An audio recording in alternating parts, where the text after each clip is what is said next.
Hello friends, आज हम बात करेंगे तनन छड़ों की विकास लंबाई यानी कि डेवलपमेंट लेंथ और जकड़ लंबाई एंकरेज लेंथ। ये दोनों नाम इनके अलग अलग हैं लेकिन लगभग एक ही चीज़ है। तो डेवलपमेंट लेंथ की पहले हम बात करते हैं कि डेवलपमेंट लेंथ क्या होती है। तो डेवलपमेंट लेंथ ये होती है बीम में, जैसे कि ये हमारी एक सिंपली सपोर्टेड बीम है। तो इसमें यहाँ पे बीचों बीच में यानी कि मिड स्पैन में बेंडिंग मोमेंट सबसे ज़्यादा होता है और धीरे धीरे होके ये कम होता चला जाता है। यहाँ पे सपोर्ट पर आके बिल्कुल शून्य रह जाता है एक तरह से। तो यहाँ पर बीच में सबसे ज़्यादा सहयोग की आवश्यकता होती है बार्स की, लेकिन यहाँ पे सपोर्ट नियर सपोर्ट कम आवश्यकता रहती है। तो यहाँ पर हम इन बार्स को कम भी कर सकते हैं, इनका छिन्नीकरण यानी कि इनको काट भी सकते हैं, यहाँ पे कम कर सकते हैं। लेकिन हमारा IS कोड 456/2000 कहता है कि इन छड़ों को यहाँ पर मत काटिए, इन्हें थोड़ा सा यहाँ से आगे बढ़ा करके काटिए। तो यही जो अतिरिक्त लंबाई यहाँ से ब्लू लाइन है, तो यही हमारी डेवलपमेंट लेंथ ऑफ बार्स कहलाती है। तो ये क्यों, इसका क्या कारण है डेवलपमेंट लेंथ का? इसका कारण ये है कि जैसे कि सब में अपने अपने स्ट्रेस होते हैं। कंक्रीट में खुद के स्ट्रेस होते हैं और स्टील बार्स में इसके खुद के स्ट्रेस होते हैं। स्टील बार्स के स्ट्रेस Fy और इसके कंक्रीट के Fc के। तो स्टील के स्ट्रेस इसका स्थानांतरण करने के लिए यानी ट्रांसफ़र, स्टील का स्ट्रेस कंक्रीट में ट्रांसफ़र करने के लिए जो है हमें डेवलपमेंट लेंथ बनानी पड़ती है। अब जैसे मान लो यहाँ पे अगर हम इसको स्टील को यहाँ पे कट कर देंगे तो इसकी जो स्टील के स्ट्रेस होंगे वो यहाँ पे खाली हो जाएगी, यहाँ पे हमारे बार्स ही नहीं रहेगी, तो यहाँ पे ट्रांसफ़र ही नहीं हो पाएंगे, यानी कि स्टील के जो स्ट्रेसेस हैं वो यहाँ पे ट्रांसफ़र नहीं हो पाएंगे। तो हमारी संरचना विफल हो सकती है, ये जो फेल हो सकती है बीम हमारी। तो इसीलिए कोड कहता है कि इसको थोड़ा सा आगे बढ़ा करके इसे समाप्त करें, पर्याप्त लंबाई तक इसे बढ़ाएं, कंक्रीट के अंदर ले जाएं। और ये जो हुक है ये भी हमारी डेवलपमेंट लेंथ के अंदर ही आ जाता है। तो ये हमारी विकास लंबाई कहलाती है। विकास लंबाई को LD से प्रदर्शित करते हैं। इसका फॉर्मूला होता है 0.87 F/π/4 × टाउ BD। यहाँ पर फाई डाया है हमारा स्टील बार्स का और ये Fy हमारा 0.87 Fy जो है हमारी स्ट्रेस है इसमें स्टील में। और टाउ BD क्या है हमारा? टाउ BD है परमिसिबल बॉन्ड स्ट्रेस, जिसे टाउ BD से प्रदर्शित करते हैं। ये हमारा M15 कंक्रीट और 250 के लिए 1 इसकी वैल्यू मान के चलते हैं और 20 होता है अगर M20 की कंक्रीट है। और Fe 250 हमने बार्स लिए हैं तो 1.2। तो ये ऐसे इसकी वैल्यू रहती है, ये हम इसकी टेबल से निकाल सकते हैं। टाउ BD की डायरेक्ट वैल्यू दे रखी होती है, उससे निकाल सकते हैं। और ये हमारा ये फार्मूला जो होता है टेंशन के लिए होता है, टेंशन बार्स के लिए। और अगर हम बात करें यहाँ पर, अगर ये जो संपीड़न में इसके डाले जाते हैं, कंप्रेशन में जो हम इसकी बार्स डालते हैं, वहाँ पर इसकी जो डेवलपमेंट लेंथ है वहाँ पे ये 4 की जगह केवल 5 का डिवाइड कर देते हैं, इतना सा अंतर रहता है बस। यहाँ पे थोड़ी सी ऊपर की साइड संपीड़न में यानी कि कंप्रेशन जोन में कम रहती है थोड़ी डेवलपमेंट लेंथ। और डेवलपमेंट लेंथ हमारी डिपेंड करती है grade of concrete and grade of steel. तो जितना अगर हमारी जैसे कि Fe 415 है, Fe 500 है और कंक्रीट जितनी ऊपर ग्रेड की होगी 20, 25, 30, 35, तो जितनी ज़्यादा ग्रेड की कंक्रीट होगी और जितनी ज़्यादा ग्रेड की हमारी स्टील होगी उतनी ही डेवलपमेंट लेंथ हमें कम लगानी पड़ेगी, उतनी डेवलपमेंट लेंथ हमारी कम हो जाएगी। अब बात करते हैं जकड़ लंबाई यानी कि एंकरेज लेंथ क्या होती है।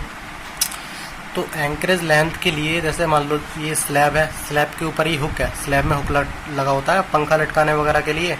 एग्जाम्पल के तौर पर ये ले लेते हैं, मान लीजिए इस पर पंखा लगा है तो उस पर टी बल ये लग रहा है, ये खींच रहा है, हुक को स्लैब से खींच रहा है। और ये यहाँ पे हमारी कंक्रीट की इससे स्टील बार है यानी कि रॉड है, तो इससे पकड़ है ये, तो पकड़ बनी हुई है। तो जब ये जब खींच रहा है नीचे, टी फोर्स लग रहा है इस पर, तो कंक्रीट इसको रेस्ट कर रही है, यहाँ से ये बल लगा रही है, इसको रोकने की कोशिश कर रही है। तो यहाँ पर ये जकड़ रखा है यानी कि इसने कंक्रीट ने, इसलिए इसे जकड़ लंबाई भी बोलते हैं, एंकरेज लेंथ। तो यहाँ से यहाँ तक की ये हमारी इसे यहाँ पे डेवलपमेंट लेंथ या फिर एंकरेज लेंथ LD बोलते हैं इसे। तो ये एग्जाम्पल हो गया। ऐसे ही ये यहाँ पे जैसे कि ये हमारी टी बार है, टी टेंसाइल फोर्स लग रहा है और ये बार है हमारी 5 डाया की, और ये कंक्रीट में इतनी अंदर है धसी हुई, तो ये डेवलपमेंट लेंथ हो गई।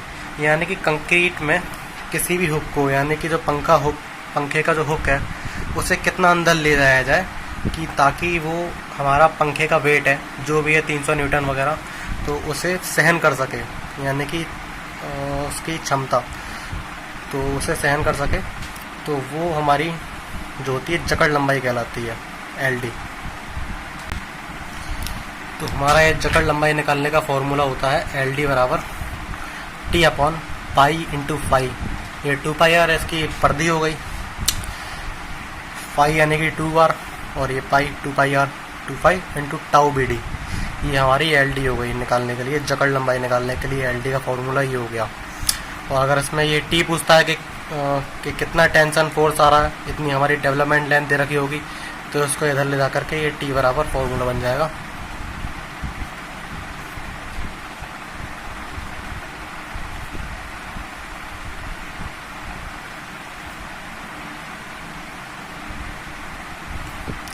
ये बन गया हमारा T का फॉर्मूला और ये LD। चलिए तो इसकी डेफिनेशन देख लेते हैं डेवलपमेंट लेंथ की क्या होती है। तो ये दे रखिए, प्रबलित धरन के किसी भी काट पर प्रबलन छड़ें अवलोक द्वारा अपने अंश के, यानी कि अपने हिस्से के प्रतिबल ग्रहण कर सके। प्रयोग छड़ उस काट से आगे पर्याप्त दूरी तक कंक्रीट में दबी रहनी चाहिए। छड़ की यह अतिरिक्त लंबाई ही विकास लंबाई कहलाती है, और इसे LD से प्रदर्शित करते हैं। तो यानी कि इसका मतलब ये हुआ कि प्रबलित धरन के किसी भी काट पर, ये हमने काट लिया था एक, यहाँ पे ये काट लिया है यहाँ पर, तो प्रबलित धरन के किसी भी काट पर प्रबलन छड़ें अवलोक द्वारा अपने अंश के प्रतिबल ग्रहण कर सके। यहाँ पर किसी भी काट पर, यानी कि यहाँ पे मान लो काट ले लिया, तो यहाँ पर ये डेवलपमेंट हमने बनाई है डेवलपमेंट लेंथ, इसी कारण डेवलपमेंट लेंथ के कारण ये अपने हिस्से के, यानी कि अपने अंश के प्रतिबल ग्रहण कर पा रही है स्टील, या फिर ट्रांसफ़र कर पा रही है, अपने प्रतिबल कंक्रीट में ट्रांसफ़र कर पा रही है। तो ये इसलिए हमारी डेवलपमेंट लेंथ बनाई जाती है। इसकी डेफिनेशन हो गई, सही विकास लंबाई कहते हैं। अब बात कर लेते हैं हम एंकरेज लेंथ की डेफिनेशन की। तो इसकी डेफिनेशन है, इस्पात की छड़ पर्याप्त लंबाई तक कंक्रीट में दबी रहनी चाहिए ताकि छड़ पर पड़ने वाले बल कंक्रीट की पकड़ द्वारा प्रतिरोधित, यानी रजिस्ट हो सकें। छड़ की इस पकड़ लंबाई को जकड़ लंबाई कहते हैं, और इसे भी LD से ही प्रदर्शित करते हैं। और इसका LD का फॉर्मूला हमने बता ही चुके हैं ऊपर, ये होता है T/τ × 5 × τBD। तो ये आज का topic development length and anchorage length complete होता है। Development length and anchorage length से रिलेटेड कोई भी डाउट अगर रह गया है तो आप कमेंट सेक्शन में कमेंट करके पूछ सकते हैं। और अगर आपने हमारे चैनल को सब्सक्राइब नहीं किया है तो उस चैनल को सब्सक्राइब करिए एंड लाइक करिए वीडियो को, और अपने फ्रेंड्स के साथ शेयर करिए।